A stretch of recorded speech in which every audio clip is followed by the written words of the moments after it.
Estamos iniciando una introducción a uno de los lugares más importantes en la historia de la humanidad, uno de los mayores cruces de caminos, de ideas, de comercio, de personas, que llamamos Asia Central. Em, esta especie de subcontinente durante mucho tiempo estuvo relativamente aislado del mundo occidental por la sencilla razón que todos estos países que componen hoy en día Asia Central hicieron parte de la Unión Soviética como repúblicas socialistas soviéticas. Estoy hablando de Kirguistán, Turkmenistán, Uzbekistán, Tayikistán y Kazajstán. Son estas 5 repúblicas de Asia Central. Y por eso desde 1991, cuando estos países por primera vez prácticamente en su historia aparecieron, pues nos complicaron un poco la geografía mundial y tuvimos que aprendernos algunas nuevas capitales, como Tashkent, capital de Uzbekistán. Pues el conocimiento de estas regiones ha venido, digamos, avanzando desde 1991, pero siguen siendo unas repúblicas que conocemos poco. Algunas de ellas son muy, digamos, cerradas, se mantienen en un nivel de aislamiento muy alto, otras se han integrado de manera tal vez más exitosa al mundo contemporáneo, porque son, si bien estamos hablando de una misma región, cada país y dentro de este país cada pueblo, cada etnia es diferente y esto pues le da una riqueza importante a la región. De todo Asia Central tenemos que tener en cuenta una cosa principal, aparte de que esto es un cruce de caminos importantísimo en la historia de la humanidad, es que Asia Central es una tierra heredera de uno de los más grandes conquistadores y legisladores de todos los tiempos, un personaje llamado Tamerlán. ¿Sí? Tamerlán o Timur Lane, que quiere decir Timur el Cojo, fue un personaje que dominó una buena parte del mundo y que estableció en Asia Central, particularmente en Uzbekistán, el centro de su imperio, llevando esta región a un apogeo artístico, a un apogeo militar, a un apogeo arquitectónico, que es lo que vemos hasta el día de hoy. Entonces, para entender primero toda esta sesión, quiero hacerles una introducción a cómo llegamos a Tamerlán, para que ustedes entiendan en términos geográficos los pueblos que han pasado por Asia Central y cómo han dejado su huella antes de Tamerlán. ¿Sí? No podría empezar la historia o la geografía de Asia Central sin hablarles un poco de todo lo que sucede antes de este personaje. Y para esto les voy a mostrar algunos mapas y se los voy a pintar, porque Asia Central, que es básicamente este territorio que les estoy pintando acá, Asia Central, es un lugar supremamente importante que conecta las estepas euroasiáticas, por donde innumerables nómadas han pasado a lo largo de los siglos, con el mundo el subcontinente indio y el mundo persa y también con el mundo chino. Esto es muy importante porque entonces todo lo que sucedía en Asia Central tenía repercusiones en Europa, en el Medio Oriente, en el mundo iraní, en el mundo indio y en el mundo chino. Más o menos voy a borrar acá primero, más o menos hacia el,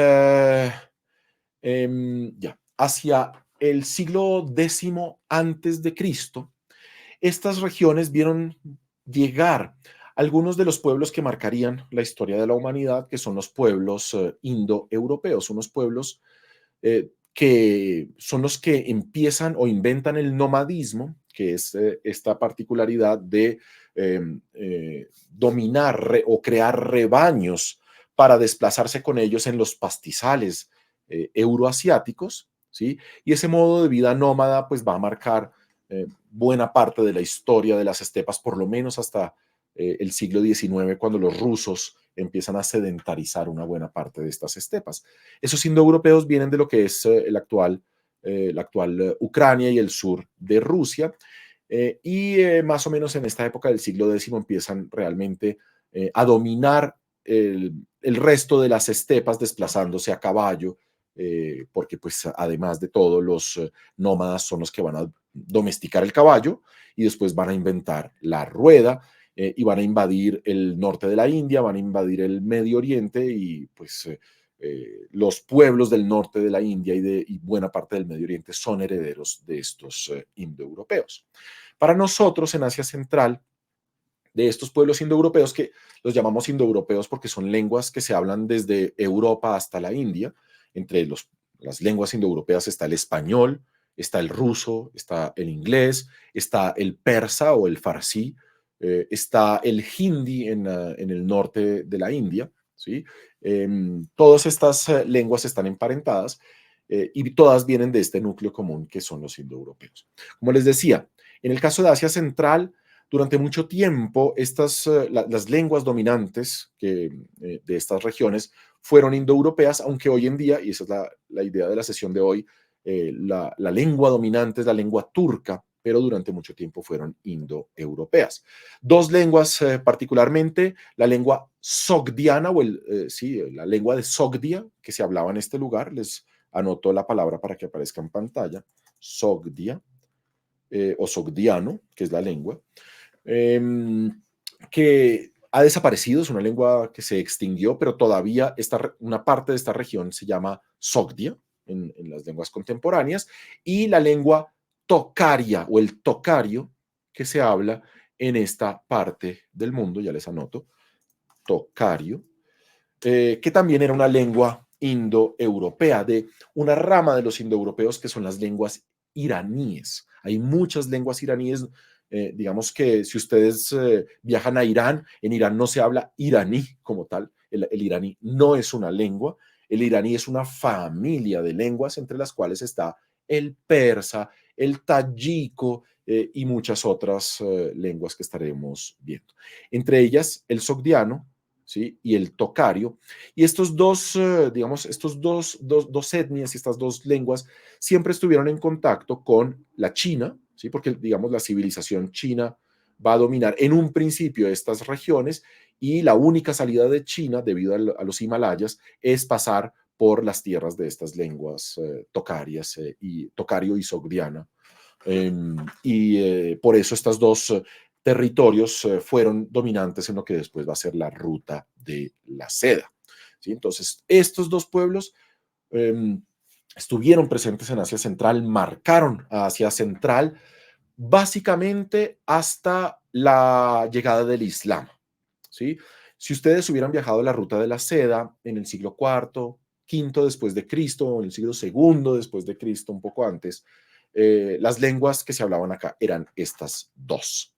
Bueno, eran las lenguas de los comerciantes que viajaban entre la China y el Mediterráneo, básicamente el imperio romano. Entonces tenemos que tener en cuenta que estos dos pueblos dominaron estas rutas y que su modo de vida era o nómada o seminómada en la mayoría de los casos, pero que van a fundar algunas ciudades de caravanas que con el tiempo se van a volver las grandes ciudades de la ruta de la seda: Herat, Merv, Jiva, Bujará, Samarcanda y muchas otras. Entonces, esto para hablar de digamos, los primeros pueblos que van a empezar a entrar en estas regiones y que vienen de la actual Ucrania.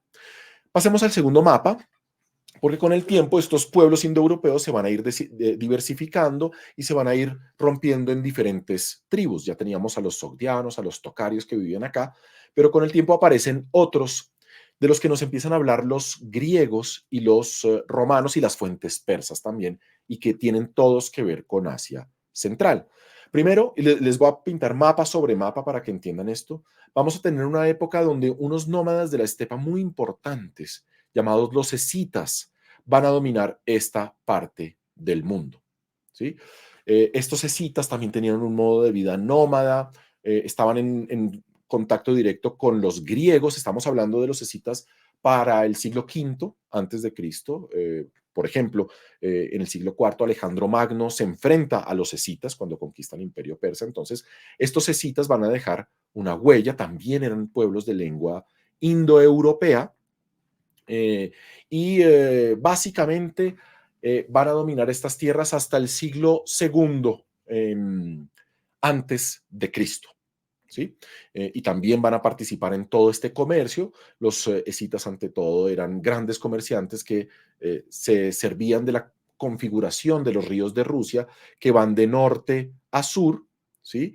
En todos estos territorios, y que por eso, pues, eh, se les facilitaba muchísimo el comercio, simplemente descendían por estos ríos hasta las desembocaduras, como la desembocadura del Volga, que es en el Caspio, la del río Dono, la del río Dnieper, que es en el Mar Negro, y otros ríos de Europa. Con el tiempo va a haber otros pueblos, también indoeuropeos, que van a dominar la región, unos llamados los partos. Son los que van a, digamos, a conquistar este territorio después de Alejandro Magno. Los partos vienen de esta parte del mundo, que se llama Partia, que también se encuentra en la frontera de Asia Central, y los partos van a dominar desde las fronteras de la India, básicamente todo Mesopotamia, y su frontera va a ser el Imperio Romano. Son los grandes enemigos del Imperio Romano, y su base era las ciudades del actual Irak, ¿sí? Su capital se encontraba muy cerca de Bagdad, se llamaba Tesifón. Digamos que las grandes ciudades de Mesopotamia siempre se han encontrado en ese lugar donde el Tigris y el Éufrates están más cerca el uno del otro. Acá está el Tigris, que forma una especie de media luna, o dos medialunas, perdón, el Éufrates, y el Tigris, que hace esta forma, y en este punto es donde están esas grandes ciudades como Babilonia, Tesifón, Seleucia o Bagdad hoy en día. Entonces, los partos, les voy a anotar el nombre, los partos fueron un pueblo también de lengua iraní muy importante, nómada, que venía de estas regiones, y que por lo menos hasta el siglo III van a ser los grandes enemigos del imperio romano. Pero podemos ir más allá en este segundo mapa. En ese mismo proceso, más o menos de entre el siglo IV antes de Cristo y el IV después de Cristo, otros pueblos van a empezar a dominar esta región. Están los Saka, desanoto la palabra Saka, que normalmente se parecen muchísimo a los escitas. Los Saka vienen de esta región de la que estaremos ahorita hablando, que es la cuenca del Tarim, y con el tiempo van a dominar toda esta región. No van a ir hasta las fronteras con el Imperio Romano, sino que van a tener un dominio sobre una buena parte del norte de la India, una buena parte de Asia Central, y lo que llamamos el Irán Oriental o el Jorasán. Ahorita les presento todas estas regiones. Solo quiero que entiendan que esto es una especie de bisagra hacia Central, ¿sí? Una bisagra donde van a girar todos estos pueblos. Y por último, están los Kushan. Yo sé que son muchos nombres, pero pues es la realidad de la región. Y los Kushan, que vienen de esta parte, o que estaban instalados en esta parte del mundo, ya eran vecinos de los chinos, también emigran, también eran de lenguas iraníes, y estos Kushan van a dominar esta misma región, solo que pues van a crear un imperio muy importante, el imperio Kushan, que es el imperio que más va a promover el budismo en Asia Central. ¿Sí? Entonces, miren, esto es muy importante. Estamos hablando de ese periodo que corresponde con el surgimiento, apogeo y declive del Imperio Romano, ¿sí? Y mientras en el Mediterráneo todo esto estaba sucediendo, pues en Asia Central muchos imperios nómadas surgían y caían, y todos giraban alrededor de Asia Central. Pero vayamos un poquito más allá, porque estamos acá hablando de la antigüedad, pero en la Edad Media, Asia Central siguió marcando o siguió siendo una bisagra del planeta. Cuando el Imperio Romano cae por las invasiones de los hunos, esos hunos, Atila, el rey de los hunos, son uno de esos pueblos nómadas que van a pasar por todo este territorio que llamamos Asia central. En la época de los hunos, las invasiones y los movimientos de poblaciones nómadas son tan fuertes que todas las civilizaciones del mundo se desorganizan y eso es lo que nos lleva a lo que llamamos la Edad Media. Es un cambio en todas partes del planeta, o por lo menos en todas partes del continente euroasiático. ¿Sí? ¿Quiénes son estos pueblos de las estepas? Se los vuelvo a pintar. Están los sármatas, que viven en esta región, y tal vez les voy anotando los nombres de los pueblos anteriores para que no se pierdan. Me faltaban los Kushan, el imperio Kushan. Ay, perdón, Kushan con N. Los Kushan, y estos son los sármatas, que son esos grandes enemigos de los romanos, como lo ven, están en las fronteras del Danubio, y son los que Trajano va a derrotar en su conquista de Dacia y que aparecen en la columna de Trajano hoy en día en Roma. Entonces es un pueblo también de lengua iraní que va a dominar una parte de Asia Central, la parte occidental de Asia Central. Los hunos después van a llegar y los van a conquistar y van a reemplazar digamos, estas tierras sármatas y van a crear un imperio más o menos de las mismas proporciones, y es ahí cuando hablamos de Atila. Para la época de Atila, ya todos estos territorios que vemos acá están bajo dominio de este fabuloso rey de los hunos. Mientras Atila destruía las ciudades del Imperio Romano y amenazaba con destruir Roma, y en ese momento el Papa León intenta negociar la salvación de Roma, es decir, es el proceso de desaparición del Imperio Romano y de entrada en la Edad Media. En Asia Central, esos mismos hunos, o digamos, una rama de los hunos que llamábamos los hunos blancos, también van a invadir a ese otro imperio de la época, que es el imperio persa, enemigos de Roma, pero que van a sufrir las mismas invasiones, y los hunos blancos, o los hunos que están en Asia Central, van a dominar todo este territorio, y por eso vemos que por un lado está Atila, que su capital era básicamente acá la entrada de Hungría, y estaban los hunos blancos, que sus capitales eran las ciudades comerciantes de Samarcanda. Entonces, simultáneamente, estos pueblos nómadas van a atacar a los romanos y van a atacar a los persas y van a entrar en contacto con la India y van a entrar en contacto con la China. ¿Sí? Estos son los culpables del debilitamiento de Roma y de su desaparición, del debilitamiento de los persas y eventualmente de la desaparición del imperio persa.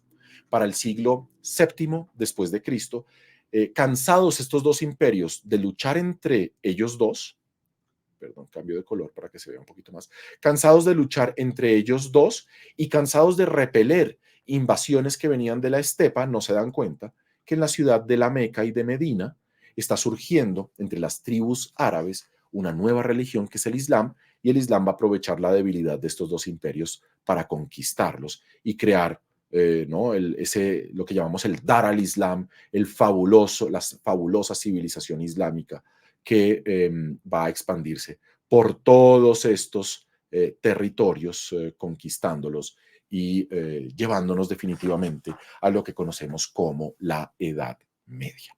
¿Sí?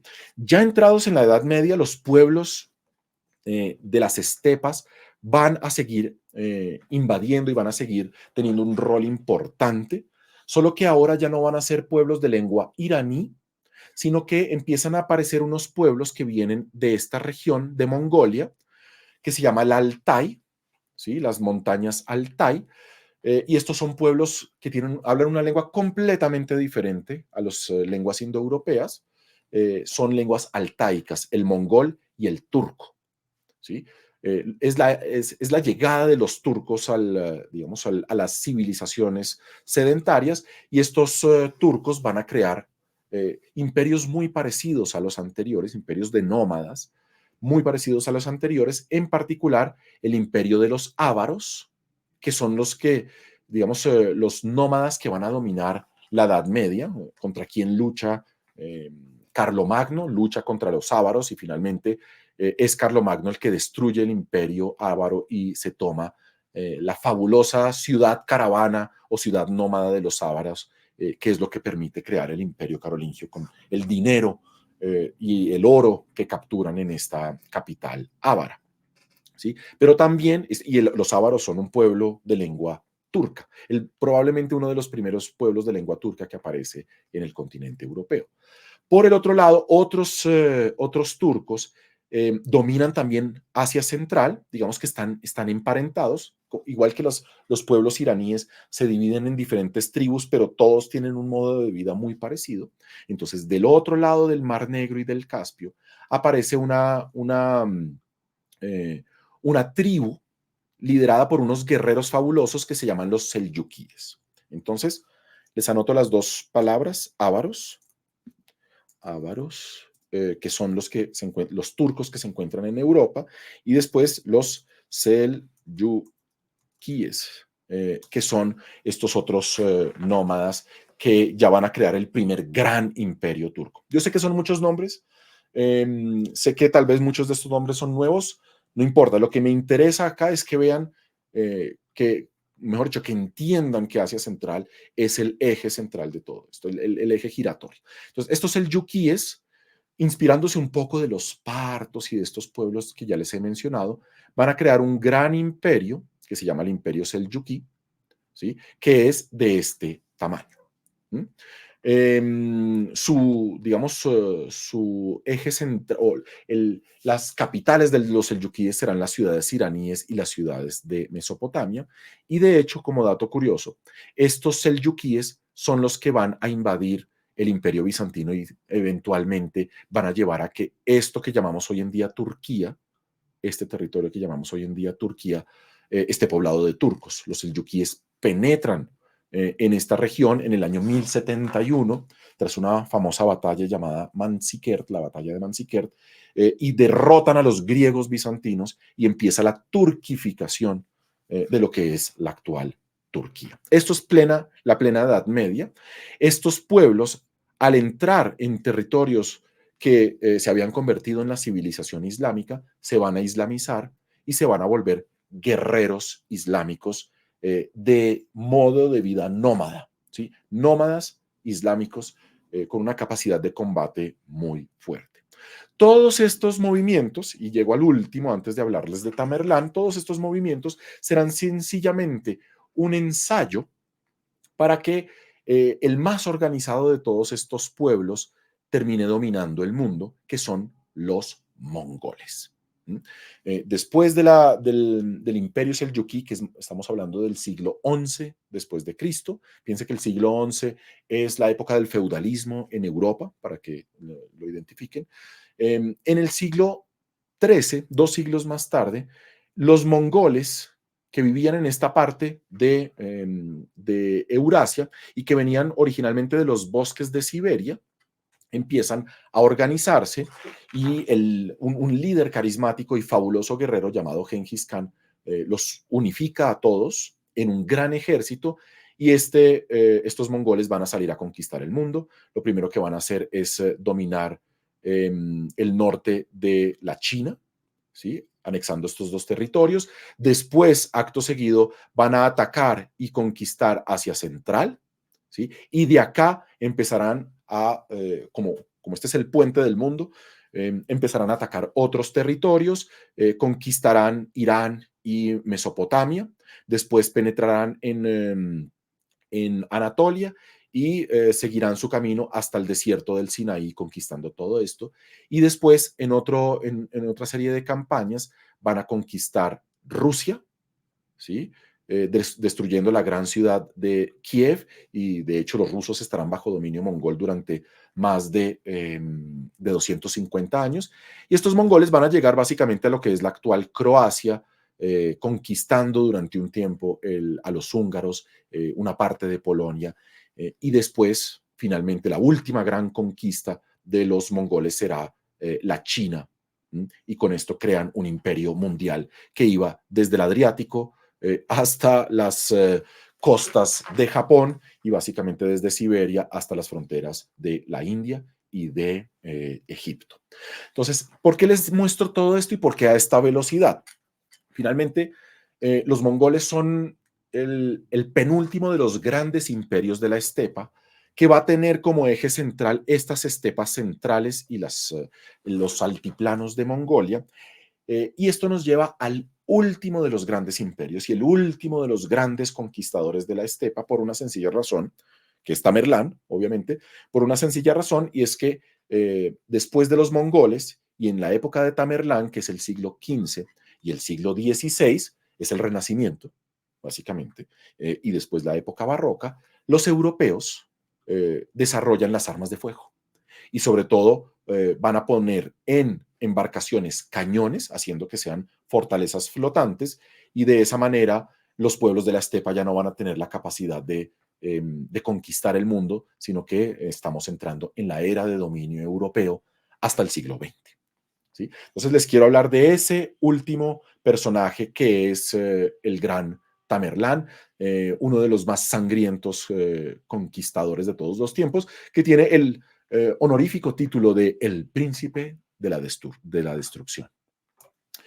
Entendiendo esto, ahora sí, quiero que hablemos de Asia Central, porque siendo Tamerlán el último de los grandes conquistadores de la estepa y uno de esos que va a convertir Asia Central en el epicentro de su imperio, pues todo lo que vemos hoy en día es en gran parte una construcción de este personaje y de sus herederos, que es una dinastía que fue muy importante entre el siglo XV y el siglo XVI. Les voy a anotar la palabra, son los Timúridas. Los Timúridas, eh, una familia de guerreros de la estepa, de lengua turca, eh, que van a construir las grandes mezquitas, los grandes palacios, las grandes ciudades que vemos hoy en día en Uzbekistán, Turkmenistán, Kirguistán, Kazajstán. ¿Sí? Este va a ser el centro de su imperio. Entonces, en el apogeo de este imperio hacia el año 1400, básicamente un poco antes de que se descubra América, el imperio de Tamerlán es uno de los más grandes del mundo y uno de los más temidos, sin dudas. Es un imperio de este tamaño, como lo ven, que cubre Anatolia, que cubre Mesopotamia. ¿Sí? En esto estamos como en el modelo tradicional de los imperios de la estepa, que va a cubrir el Cáucaso, Georgia, Armenia, todo Irán, que es este territorio, ¿sí? Todo Irán, al oriente el Punjab y el norte de la India, ¿sí? Esto que tenemos acá básicamente, va a tener una parte de la China y va a dominar Asia Central. ¿Sí?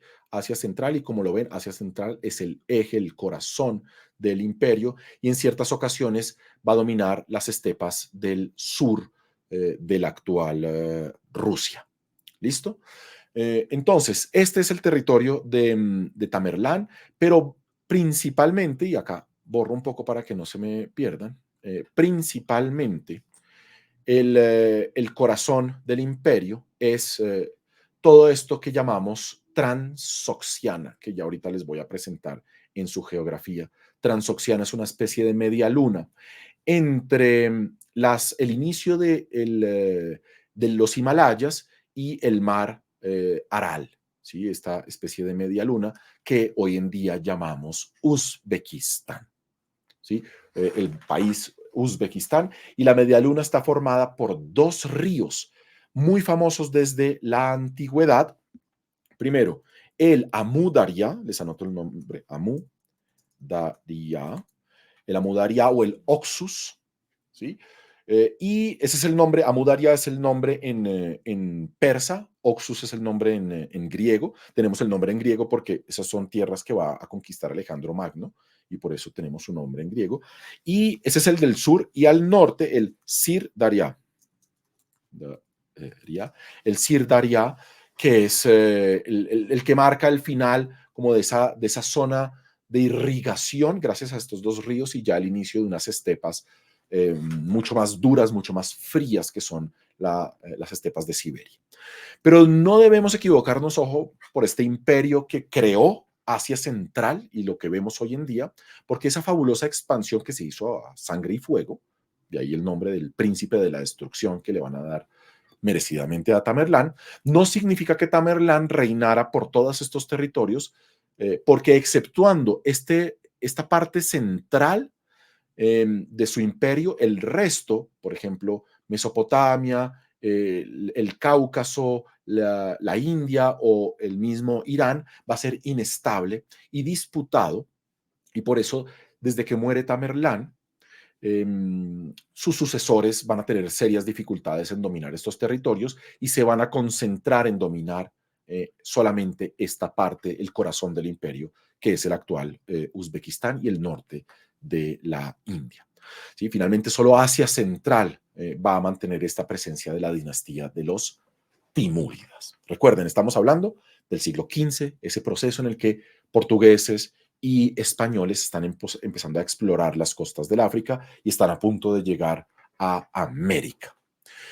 En ese mismo periodo, los geógrafos de Asia Central, que para este momento es el corazón del mundo, lo dejará de ser cuando el Atlántico se vuelva el corazón del mundo tras el descubrimiento de América, pero en esta época, los geógrafos y los intelectuales de Asia Central, es decir, los que trabajan en la corte de Tamerlán, tienen un interés de promocionar el imperio como el corazón del mundo. Y son algunos de los más grandes geógrafos que tengamos del siglo XV y del siglo XVI, en particular uno, Hafiz Abrú, ¿sí? Uno de los grandes representantes de las ciencias islámicas y que, inspirado en libros griegos de geografía y agregándole un toque científico timúrida, va a convertir o va a explicar Asia Central, ¿sí? Este territorio del actual Uzbekistán, como el centro del imperio y el ombligo del mundo. Acá vemos un manuscrito de Hafiz Abrú, que es un manuscrito persa del siglo XV, bellísimo, que nos muestra un poco las diferentes exploraciones que se hacen en este periodo. Finalmente, como todo geógrafo, Hafiz Abrú tenía una misión práctica que le había dado el mismo Tamerlán, y es calcular las distancias entre diferentes civilizaciones para crear vías rectas que llevaran al corazón del imperio, ¿sí? Sobre todo a la ciudad de Samarcanda, que era la capital, y así pues obligar a los comerciantes del mundo a pasar por ese lugar que es el corazón de la ruta de la seda. ¿Sí? Entonces, esto es importante porque estos geógrafos timúridas empiezan a investigar quién vive en Europa, quién vive en el Medio Oriente, quién vive en África, en la China, en la India, y cómo llevar a todas estas o las riquezas de estas personas a Asia Central. De esa manera, Asia Central debía aparecer en sus textos como el gran cruce de caminos del mundo y sin duda un centro absoluto de poder, y esa era la ambición de la corte de los Timúridas. Por más idealista que esto pudiera parecer, esta representación del imperio es el resultado de unas realidades geográficas particulares que ya veremos, porque el espacio centroasiático solo tenía mares internos, que es el mar Caspio y el mar de Aral, y parecía aislada del resto del mundo en su continentalidad, y por eso desarrollar las vías de comunicación era algo fundamental, porque no tenía acceso Tamerlán tan fácilmente a los mares. Lo único que se ve en Asia Central son estepas. La estepa es una gran planicie en la que se mezcla o pastizales o desiertos. Y por eso Asia Central es un lugar que no mira al suelo, no mira al mar, no mira al horizonte, mira al cielo. El cielo es el dominante en todos estos territorios de Asia Central, y el Dios, por ende, que ha marcado a todos estos pueblos desde la noche de los tiempos hasta la actualidad es Tengri. Les anoto el nombre. Tengri es el Dios de los cielos en lengua mongola y en todas las lenguas turcas. ¿Sí? Y todos los toponímicos de Asia Central dejan claro que el espacio se abre hacia la luz del sol. Los nombres de los lugares tienen que ver con qué tan intenso es el sol. ¿sí? Y esto es una particularidad porque es muy diferente a los toponímicos que se tienen en América, en Europa, en la China. Acá el sol es dominante, ¿sí? Y la única manera de atravesar estas tierras es con el barco de las estepas que se llama el caballo. ¿Sí? Y bueno, el camello también, porque el camello viene de las zonas orientales y del sur de esta Asia Central, de una región que se llamaba Bactria. ¿Sí? En algún tiempo en la Edad Media, en las lenguas europeas, no existía la palabra camello, se decía bactriano. Un bactriano es un animal que viene de Asia Central, del sur de Uzbekistán, y que hoy en día conocemos como camello. En fin, los grandes oasis míticos son los únicos lugares donde básicamente se puede tener una ciudad. El resto es estepa, donde no se puede producir agricultura, o son desiertos. Entonces son oasis y entre ellos hay caravanas que unen estos oasis. Hay muchos, pero en particular hay tres importantes: Samarcanda, Bujará y Herat, que se encuentra hoy en día en Afganistán. Samarcanda y Bujará están en Uzbekistán. Y al ser oasis, es los únicos lugares donde se concentra la población, es decir, donde hay una ciudad, y el imperio timúrida, el imperio de Timur o de Tamerlán y de sus sucesores, entonces se va a concentrar en el dominio de estas poblaciones donde hay, eh, digamos, sedentarios, personas que viven de la agricultura, pero también una innumerable cantidad de nómadas, porque esto es una tierra por donde pasaban los nómadas, que vienen de otras partes del mundo. No solamente tenemos un modo de vida o dos modos de vida que se juntan y que intercambian productos y formas de pensar, sino también hay etnias diferentes, ¿sí? Turcoparlantes, persanoparlantes y sobre todo bilingües, personas que hablan turco y que hablan persa. Esa es una particularidad, lejos de ser un lugar aislado del mundo en el siglo XV o XVI, es un lugar donde el mundo se reúne y donde las lenguas siempre se han hablado, desde la época de los tocarios y sogdianos, después hablando saca, hablando escita o hablando parto o diferentes lenguas que han dominado esta región. Finalmente, el desplazamiento de individuos e incluso a veces de grupos humanos enteros es un asunto también común en la región, sean voluntarios o involuntarios. Una de las particularidades del imperio de Tamerlán es que tomaba poblaciones de diferentes lugares y las obligaba a desplazarse a Asia Central para enriquecer Asia Central. ¿Sí? Entonces, eso hace que a Asia Central lleguen personas que vienen del Cáucaso, del Medio Oriente. Ahorita que hablemos de los judíos de Bujará, lo volveré a mencionar, pero también turcos de Anatolia, griegos, estamos hablando de chinos, de personas del norte de la India, en fin, es un lugar donde se encuentran todos estos pueblos, sea que llegan voluntariamente o involuntariamente, como miles de armenios que se van a desplazar a este lugar obligados por Tamerlán. Entonces, ¿a qué nos lleva esto?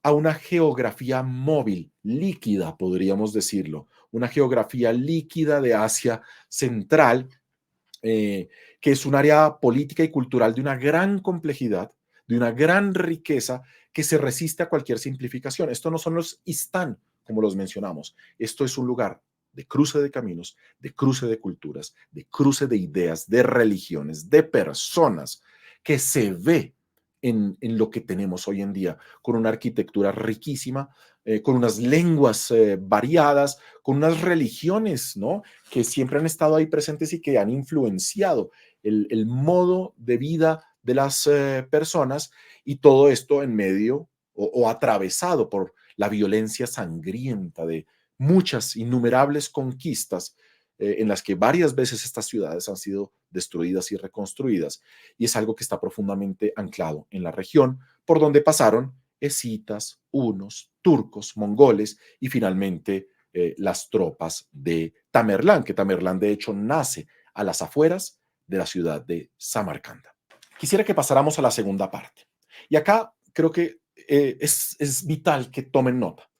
Igual les voy a escribir los nombres, pero la geografía de Asia Central es clave para entender un país como Uzbekistán, para entender un país como Turkmenistán.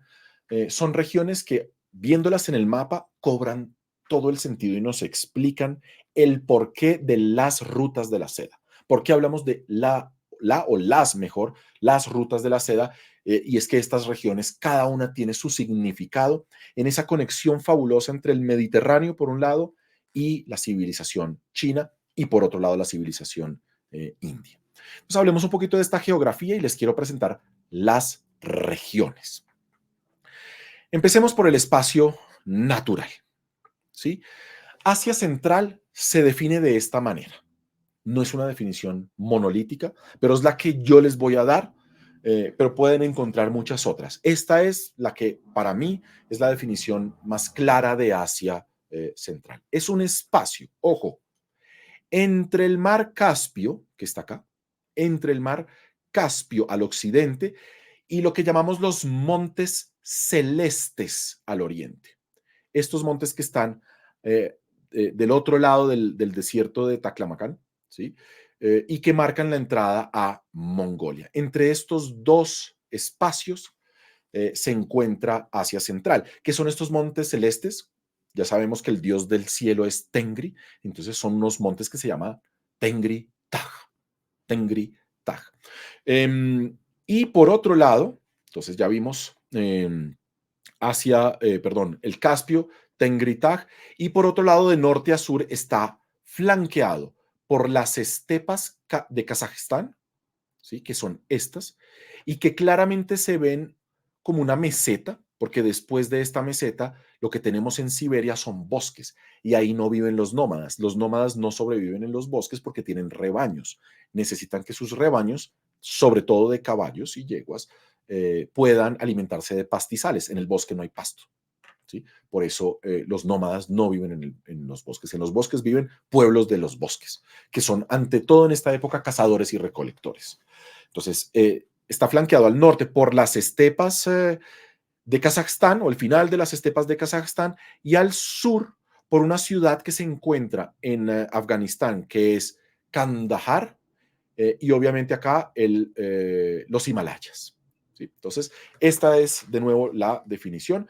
Básicamente las puertas de la China, las puertas de los bosques de Siberia, las puertas de las estepas europeas y las puertas de la India y del mundo iraní. ¿Sí? Pero, como sabemos, el imperio de Tamerlán se va a componer de regiones adicionales, pero este es el corazón, básicamente, del imperio. ¿Cuáles son esas regiones adicionales? Son básicamente 5 que les quiero mostrar. Irán central y meridional, lo que llamamos Persia, ¿sí? Hasta el día de hoy, ¿sí? Esta es una tierra que se llama Fars, ¿sí? De ahí viene la palabra pars o persa, por parte de los griegos, es donde se habla farsí o la lengua persa. El Jorasán, que es este territorio al norte de Persia, muy importante en la historia del Islam. Digamos que los mayores intelectuales del Islam vienen de esta región. Transoxiana, que es todo lo que está más allá del río Oxus, que es este territorio. Eh, Corasmia, que también se encuentra en Uzbekistán. Corasmia es esta tierra entre el mar de Aral, acá, y el Caspio. ¿Sí? Acá se los anoto con una X. Y un territorio adicional que se llama Fergana, ahorita lo veremos más en detalle, que es el único paso para llegar hasta la China. ¿Listo? Ya ahorita tomo esto con un poco más de detalle, pero quiero que entiendan que pues estos son, digamos, territorios que fueron esenciales para el imperio timúrida. Entonces empecemos un poco en orden.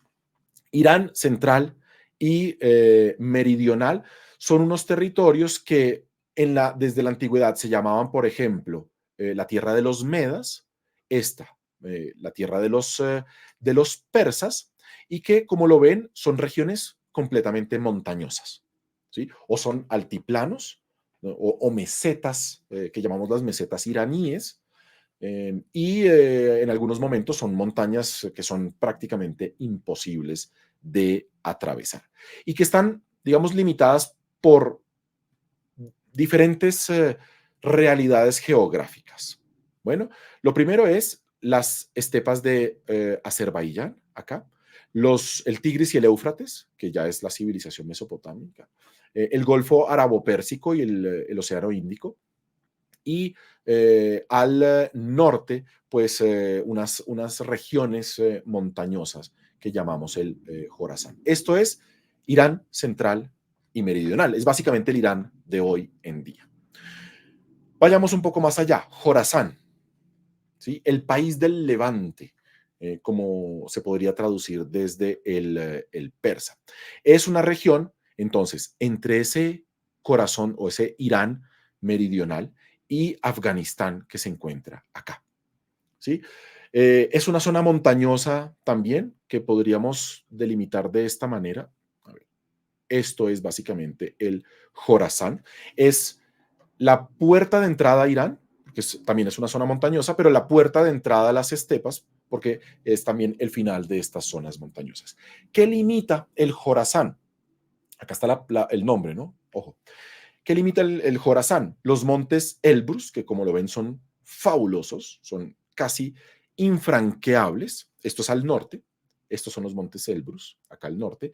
Y acá al oriente, el Hindu Kush o el Kush hindú, que es el inicio de los Himalayas. Si lo ven, es una barrera natural que nadie pasa, básicamente. Acá solo pueden vivir los pueblos de las montañas y de ahí atrás empiezan los Himalayas y llegamos pues hasta el Tíbet, básicamente.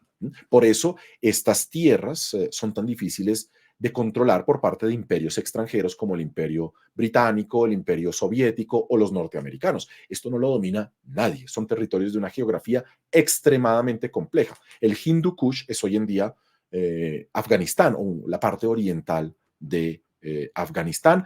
Digamos que todo esto empieza en Kabul, básicamente, y después todas estas montañas. Entonces, volviendo un poco a esto, solo en el corazón del Jorasán encontramos lluvia, el resto son zonas desérticas y esto se debe a la altura de estas montañas. Espero que esto sea claro, si no, pues pueden escribir sus preguntas. Pasemos ahora a Transoxiana.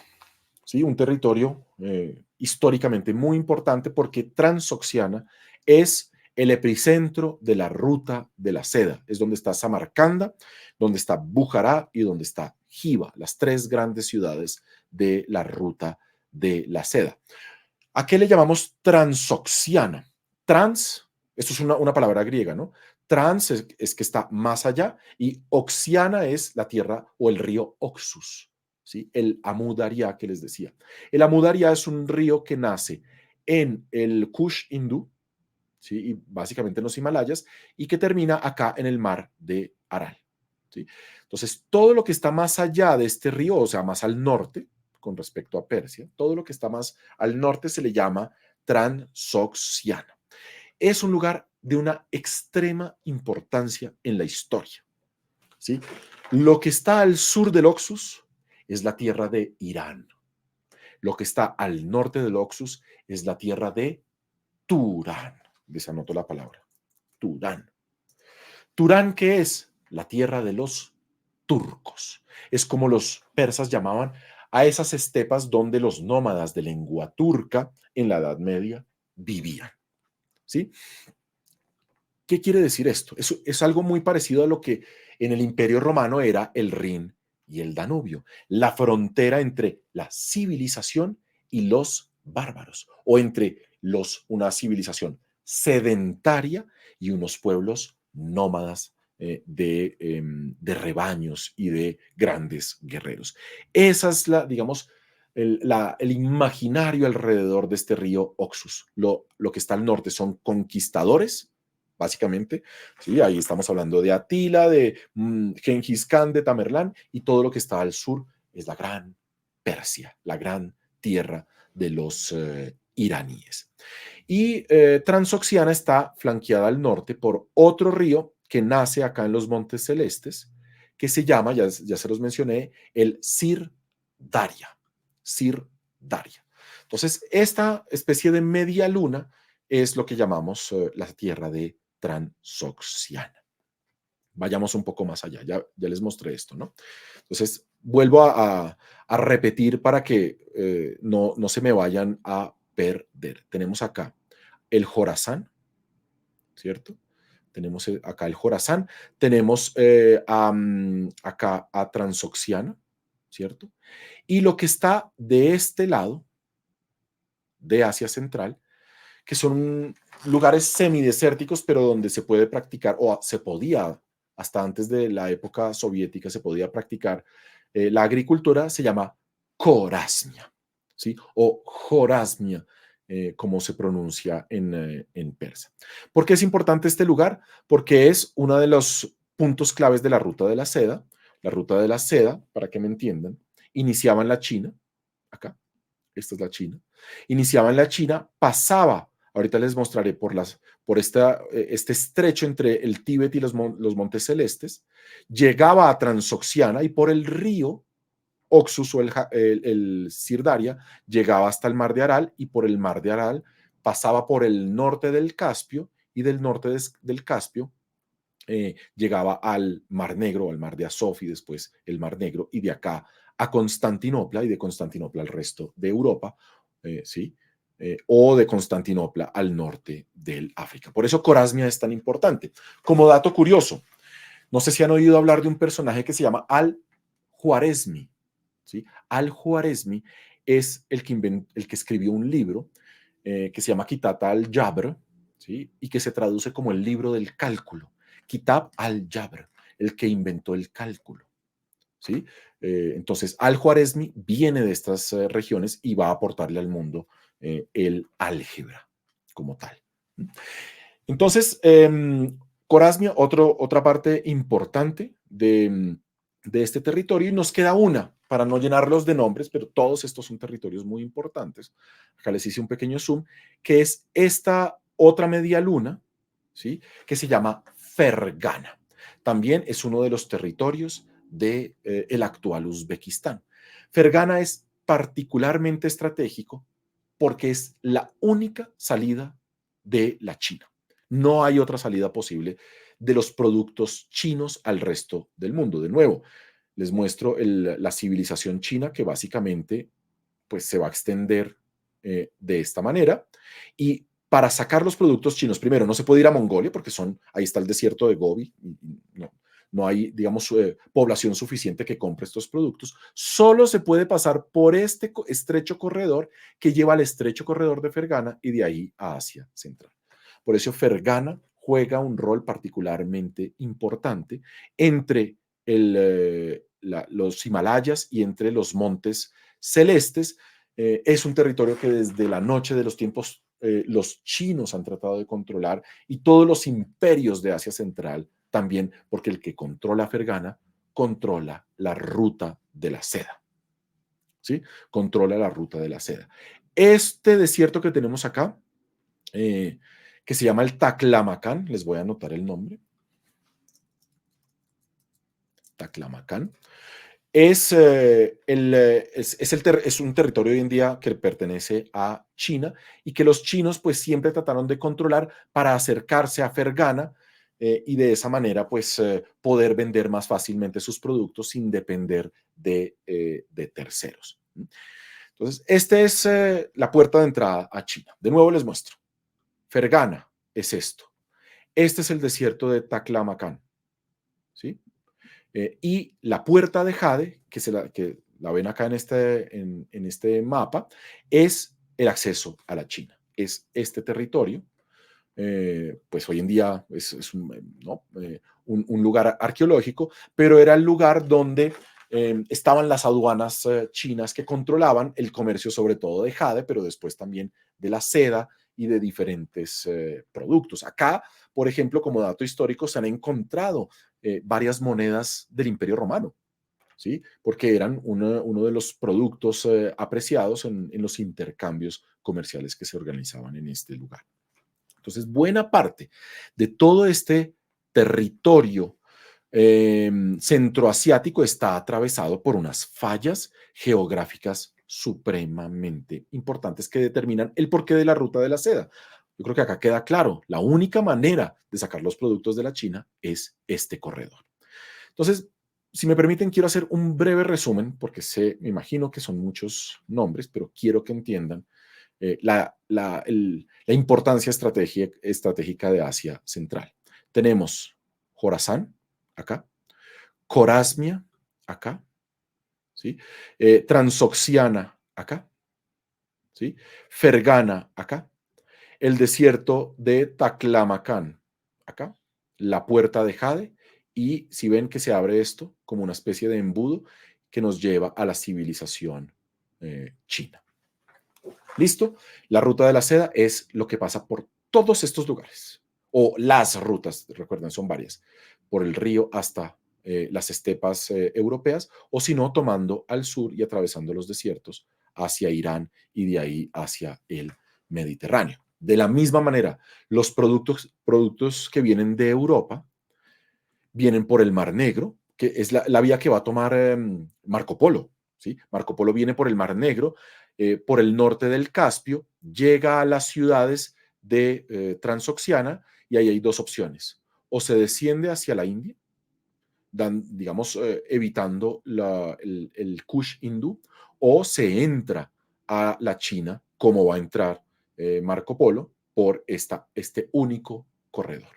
Entonces, yo creo que con esta geografía acá se entiende prácticamente por qué todos deben pasar por Asia Central, a pesar de que hoy en día Asia Central pues, es un lugar que no parece tan importante.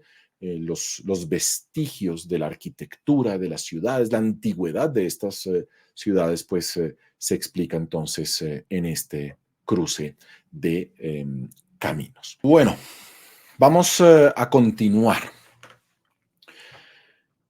Nos falta en esta geografía hablar de los desiertos, el agua y los ríos, porque son regiones, como lo vieron, flanqueadas por montañas, que tienen unas particularidades geográficas y es la ausencia del agua. Al sur de las estepas se encuentra una zona desértica de Asia Central. Digamos, Asia Central tiene dos mundos, los desiertos y ya Kazajistán, que es una estepa un poco más fértil. Entonces, al sur hay una zona desértica con dos desiertos principales, que ya les voy a presentar, Karakum y Kizilkum. Los dos quedan en Uzbekistán. ¿Sí? Entonces, esto es una de las particularidades de su geografía, como lo ven, grandes montañas, unas estepas y finalmente empiezan los desiertos. Esto es una realidad que va desde Mongolia hasta el Caspio. Entonces, esto es importante tenerlo en cuenta. De nuevo les muestro el mapa de Asia Central y el lugar, bueno, les voy a pintar rápidamente. Transoxiana, esta media luna que les decía acá, que es digamos, una especie de Mesopotamia, una especie de lugar entre dos ríos, y los dos desiertos, Karakum, acá, ¿sí? Y Kizilkum es lo que está entre los dos ríos. ¿Sí? Estos son dos lugares, dos de los desiertos más duros del planeta, realmente. Yo he estado en Kizilkum y les puedo decir que pocas veces he sentido más calor y me he sentido más abrumado por el desierto, por el sol, perdón, que en este lugar. Entonces, Karakum es una especie de desierto con un suelo gris y a veces negro y zonas de salinas, mientras que Kizilkum es una llanura inclinada con mesetas que tiene una particularidad y es una arena rojiza que marca el espacio entre los dos ríos. En estos lugares, las plantas del desierto sirven como pastizales para animales. Estas que vemos acá, no hay muchas, pero existen.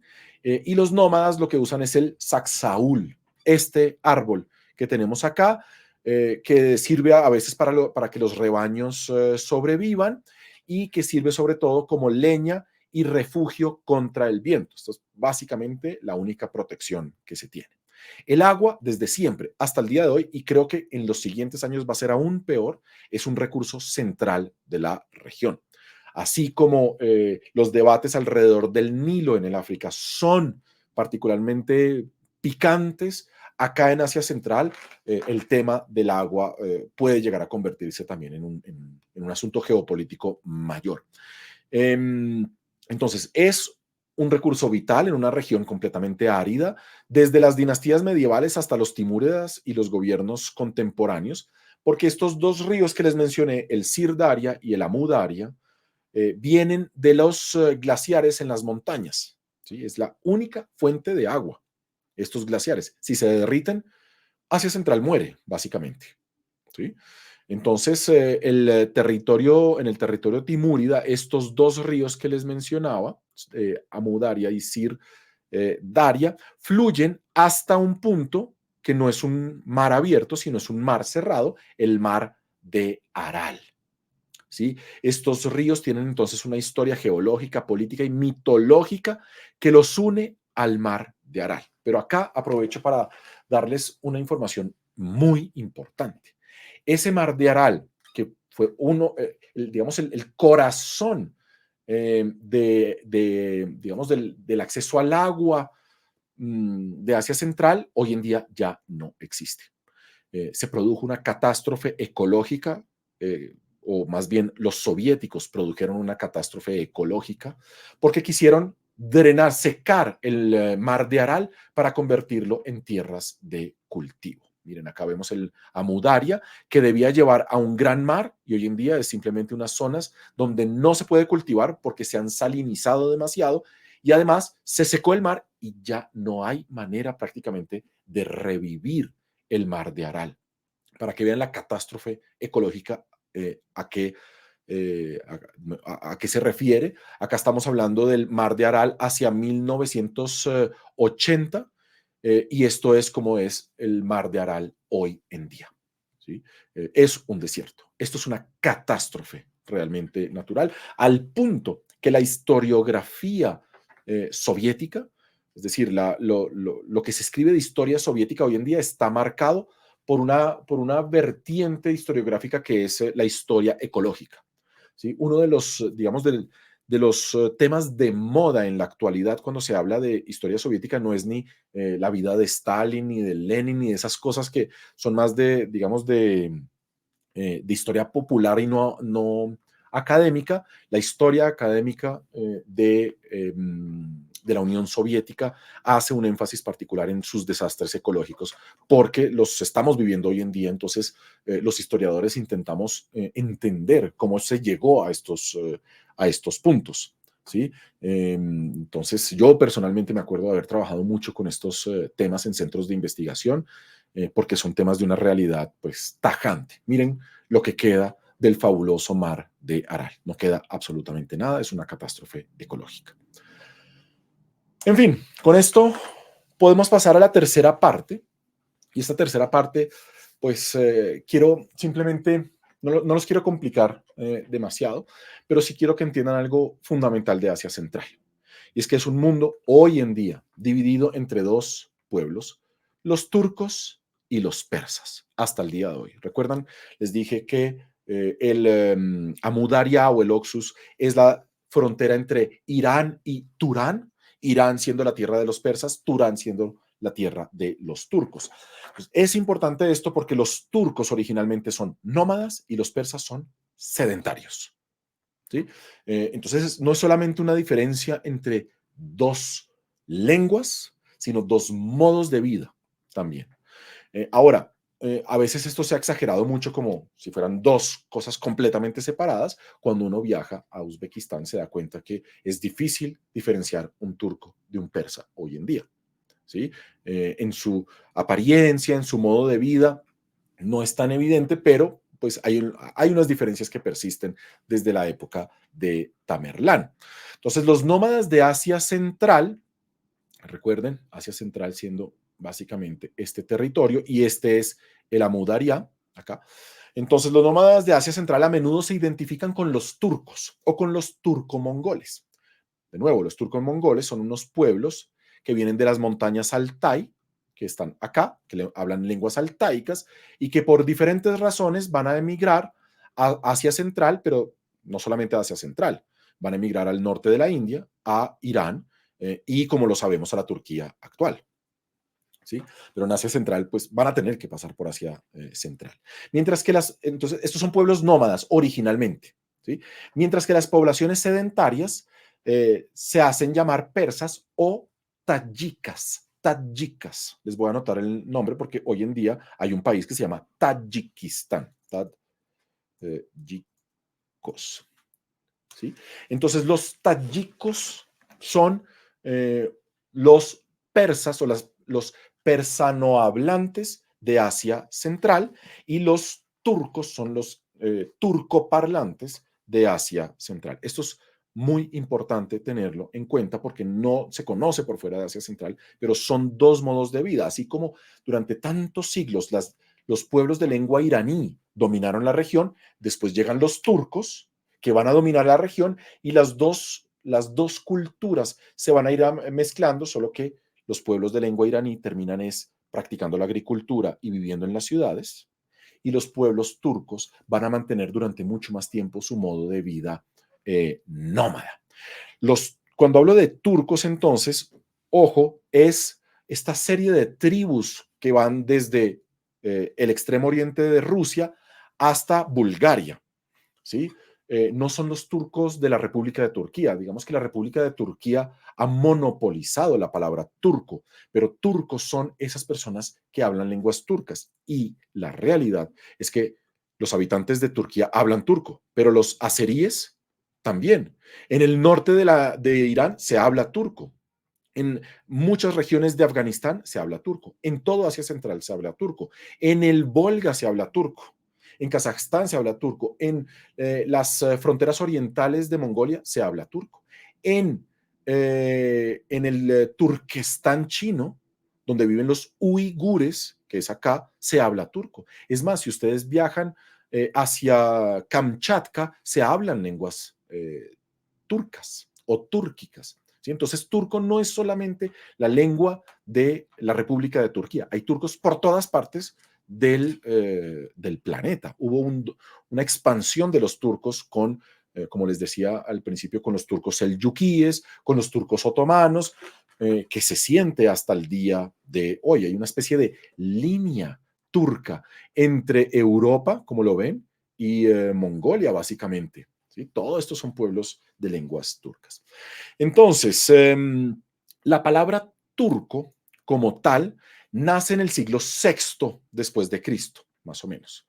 ¿Sí? Son personas que son nómadas, que vienen de Mongolia y que con el tiempo, de Mongolia a Siberia, y que con el tiempo van a ir avanzando por Asia Central, Irán, el Cáucaso y terminan llegando hasta la actual Turquía.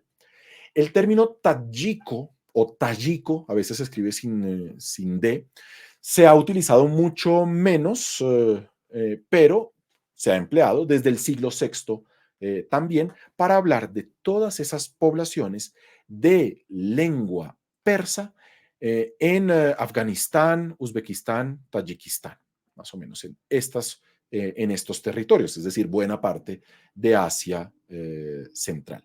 No se habla tayiko ni en Mongolia ni en Kazajstán, porque esos son territorios tradicionalmente de nómadas. Entonces, hasta ahí no llegó el imperio persa. ¿Sí? Los persas llegaron hasta el Sirdaria, hasta este río más al norte entre el mar de Aral y los montes celestes. Hay personas, sin embargo, que hablan tayiko en China, ¿sí? En esta parte de China, que ya es la frontera entre China y Uzbekistán, ¿sí? Es lo que se llama el Xinjiang, pero pues es importante que lo tengan presente porque entonces estas poblaciones de lengua tayika están emparentadas con los iraníes, con ¿no? los hablantes de lengua persa en Irán. ¿Sí? Entonces, algunas fuentes, sin embargo, desde la época de Tamerlán empiezan a hacer diferencias entre turcos, porque los turcos se dividen en muchas tribus diferentes y por eso hay una tendencia a hablar de los turcos de Asia Central como los Oghuz o los Chagatai. Les explico.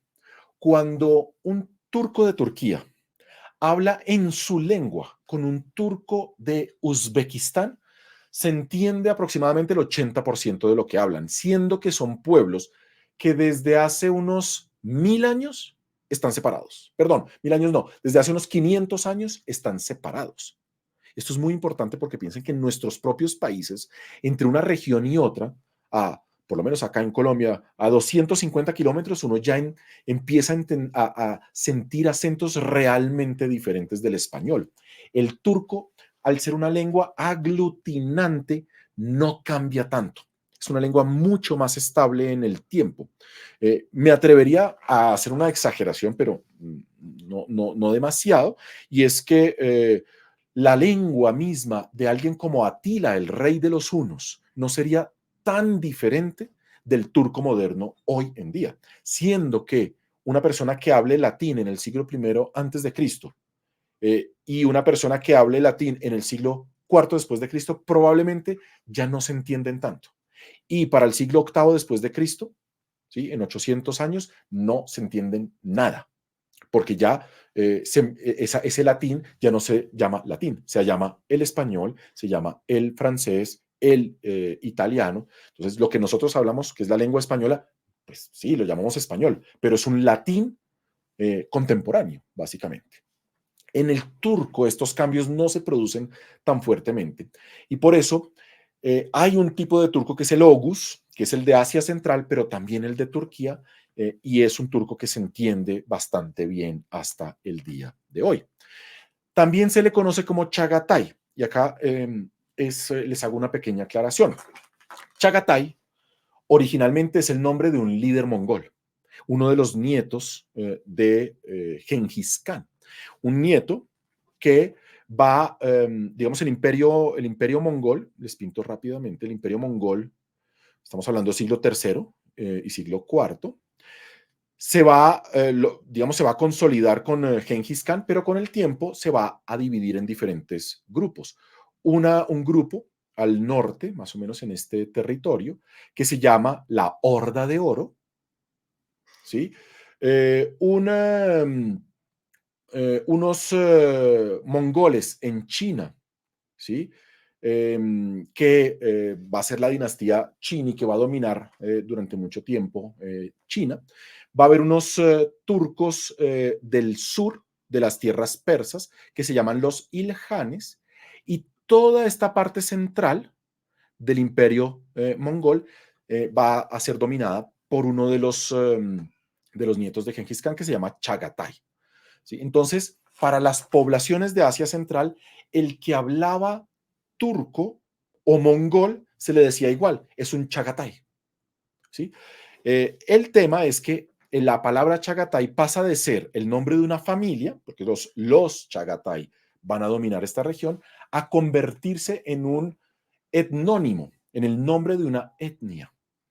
Y por eso en Asia Central, a las personas que hablan turco o mongol o turco-mongol, se les conoce también como los Chagatai. Miren, es el nombre de nuevo de una familia que pasa a ser el nombre de una población. Entonces, las lenguas turcas se separan en diferentes grupos, pero los oghuz o los Chagatai, la lengua Chagatai es el turco que se habla en esta región. Acá les muestro una inscripción en Chagatai. Es una lengua que se escribe con el alfabeto, se llama el alfabeto árabe, pero realmente es el alfabeto que usan los iraníes para el persa. Entonces, es un aporte del persa a las lenguas turcas, porque las lenguas turcas se van a pasar por escrito en diferentes alfabetos. En el norte de la China, las lenguas turcas se escriben en un alfabeto derivado del chino. En Asia Central, se escriben con el alfabeto de las poblaciones que ya estaban ahí, que son poblaciones, como ya sabemos, persas o tayicas, pero que escriben en este alfabeto. Hoy en día el turco moderno se escribe en alfabeto latino desde el siglo XX porque Mustafa Kemal, el fundador de la República Turca, impone la lengua, el alfabeto latino para escribir el turco. Entonces el turco es una lengua que se escribe en muchos alfabetos diferentes. Originalmente los primeros textos en turco ni siquiera están en un alfabeto, están en runas. Los primeros textos en turco se encuentran hoy en día en Mongolia, ¿sí? Entonces, ¿qué quiero decir con todo esto? En términos generales, debido a su modo de vida, las poblaciones persas o tayicas van a vivir en las ciudades, porque tradicionalmente eran agricultores y sedentarios. Y las poblaciones mongolas y turcas van a vivir a las afueras de estas ciudades y van a vivir del comercio y del nomadismo. Y por eso Asia Central es la mezcla de estas dos poblaciones, donde a veces no es tan fácil distinguir un tayico de un turco, por varias razones, y es que las poblaciones pasan de un modo de vida a otro con una facilidad impresionante. Y esto se ve en varios aspectos. Un personaje como Tamerlán. Tamerlán es un turco, nace a las afueras de Samarcanda, ¿sí? Y va a construir las más grandes obras arquitectónicas de todo Asia Central. Y eso solo lo hace un sedentario. Un nómada no construye en piedra porque no se puede llevar la piedra con él. Entonces, miren lo interesante. Tamerlán es un turco, es decir, es un nómada o seminómada, pero que construye las mayores obras arquitectónicas de Asia Central, como si fuera un sedentario.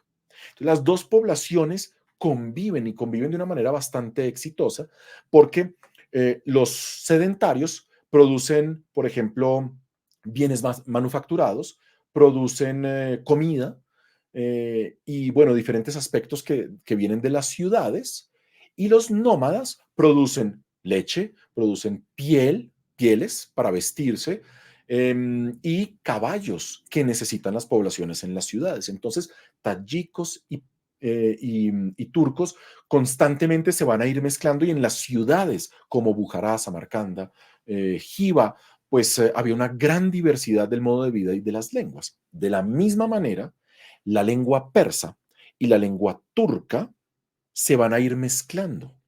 ¿Sí? No se va a crear algo nuevo completamente, pero es muy interesante que la lengua oghuz, la lengua turca, empieza a adoptar una gramática persa. La gramática de esta lengua turca es persa y empieza a recibir muchos nombres persas, sobre todo para términos administrativos, porque cuando llegan los turcos son personas que no están acostumbrados a gobernar a poblaciones sedentarias, entonces tienen que adoptar una terminología nueva que no conocían, y esa terminología viene del tayiko o del persa. Y a su vez, las poblaciones persas locales empiezan a adoptar palabras, sobre todo que tienen que ver con la guerra, que vienen de los turcos, y con toda la razón. Los turcos son los grandes guerreros de toda la Edad Media. Entonces, en la lengua persa de estas regiones hay muchísimas palabras que vienen del turco mismo. Entonces, es a través de la lengua, de la arquitectura, del modo de vida, ¿sí? Que, digamos, vemos la convivencia y la riqueza de estas ciudades. Eso es importante que lo tengamos en cuenta porque nos muestra un poco, ¿no? Toda la complejidad de lo que a veces creemos que es tan simple. Hay muchas poblaciones, a veces variadas. Recuerden lo que les decía, que hay no solamente tayikos y turcos, sino poblaciones que fueron obligadas a vivir en Asia Central desde la época de Tamerlán, como los Qashqai, que es un tipo de población turca que viene de Irán. Va a haber armenios, va a haber georgianos, va a haber rusos, ¿sí? Desde la época de Genghis Khan y también de Tamerlán, que vienen a vivir en estos lugares, una influencia china muy importante, personas de la India, y todos ellos van a convivir en esta parte del planeta. Hay un caso muy interesante, y con esto casi que quisiera terminar esta sesión, y es los judíos de Bujará, ¿sí? Desde el siglo XI tenemos registros escritos en Asia Central de judíos que primero vivían en Urgench, que es una ciudad en Corasmia. Urgench, les anoto. Urgench, una de las grandes ciudades de Asia Central que va a ser destruida por Tamerlán, que eso es otra paradoja, ¿no? Tamerlán destruye mucho, pero también construye, y que después se van a instalar en Bujará. Es un tipo de judío que no podemos llamar Ashkenazi, ¿sí? Porque no es el judío de Europa Central, es otro judío que se llama así, judío de Bujará. No era una población muy nombrosa, pero acá tenemos una foto bellísima de 1915. Para 1915 esto es el Imperio Ruso y después va a ser el Imperio Soviético, y es una población que va a participar muchísimo en el modo de vida de Asia Central. Si ustedes van hoy en día a Bujará, todavía hay una mezquita, perdón, hay una sinagoga, la sinagoga de Bujará, donde se guardan todavía algunos escritos de esta población. Desafortunadamente, desde la creación del Estado de Israel, la mayoría de esta población pues va a empezar a emigrar, y sobre todo en 1991 muchos masivamente van a empezar a emigrar al Estado de Israel actual.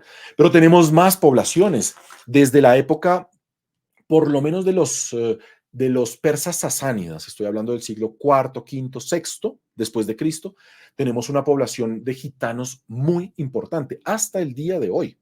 ¿Sí? Esta población tiene un modo de vida que se parece al nomadismo, pero no es lo mismo. Ojo, el nomadismo es vivir en la estepa con sus rebaños. En cambio, el modo de vida de esta comunidad es vivir a las afueras de las ciudades, pero no practican ese nomadismo en la medida en la que no tienen unas casas que van armando en diferentes partes de la estepa y van con sus rebaños de un lugar a otro, no. Son poblaciones que siempre giran alrededor de lo urbano, y que pues son muy importantes en Afganistán, en Uzbekistán, en Tayikistán, están presentes desde por lo menos el siglo sexto y séptimo, como dice la leyenda, hasta la actualidad. Entonces, todo esto es parte de la riqueza de Asia Central, y pues es una región que ha pasado a lo largo de la historia por muchos pueblos, por muchos dominios diferentes, muchas religiones que tal vez no alcanzamos a abordar acá, pero que es interesante. Acá van a vivir cristianos nestorianos, acá van a vivir muchísimos budistas. Esto va a ser una región principalmente budista hasta el siglo séptimo. Bueno, musulmanes, esto va a estar bajo dominio árabe durante un tiempo, y después igual la región se va islamizando. Entonces, muchas religiones, muchas lenguas, es un lugar realmente fascinante de descubrir, y con esto terminamos nuestra sesión.